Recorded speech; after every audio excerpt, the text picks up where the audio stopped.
2019 ഫെബ്രുവരി മാസം 17-ാം തീയതിയാണ് യൂത്ത് കോൺഗ്രസ് പ്രവർത്തകരായ കൃപേഷും ശരത്ലാലും പെരിയയിൽ കൊല്ലപ്പെടുന്നത്. CPIMന്റെ പാർട്ടി ഗ്രാമമായ പെരിയയിൽ കോൺഗ്രസിന്റെ പതാക കെട്ടിയതിനാണ് ഇവരെ കൊലപ്പെടുത്തിയത് എന്നാണ് യൂത്ത് കോൺഗ്രസും എല്ലാം ആരോപിക്കുന്നത്. എന്തായാലും അതിനിഷ്ഠൂരമായ ഒരു രാഷ്ട്രീയ കൊലപാതകമാണ് പെരിയയിൽ നടന്നത് എന്നുറപ്പാണ്.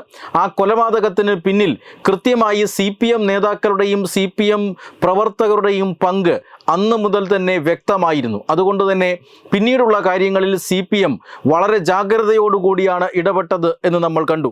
അതായത് TP കേസിൽ വലിയ രീതിയിൽ പ്രതിസ്ഥാനത്തുണ്ടായ കേരളത്തിൻ്റെ മൊത്തം പഴികേട്ട CPIMന് അതേ രീതിയിൽ വീണ്ടും പെരിയ കൊലപാതക കേസിൽ പഴി കേൾക്കേണ്ടി വരും എന്നവർക്ക് തന്നെ നന്നായി ബോധ്യമുണ്ടായിരുന്നു. അതുകൊണ്ട് തന്നെ ഈ കേസിൽ CPMകാരായ പ്രതികളെ ഒഴിവാക്കാനും കേസ് അന്വേഷണം അട്ടിമറിക്കാനുള്ള ശ്രമം ആദ്യഘട്ടം മുതൽ തന്നെ ഭരണത്തിൻ്റെ സ്വാധീനം ഉപയോഗിച്ച് CPM നടത്തിയിരുന്നു.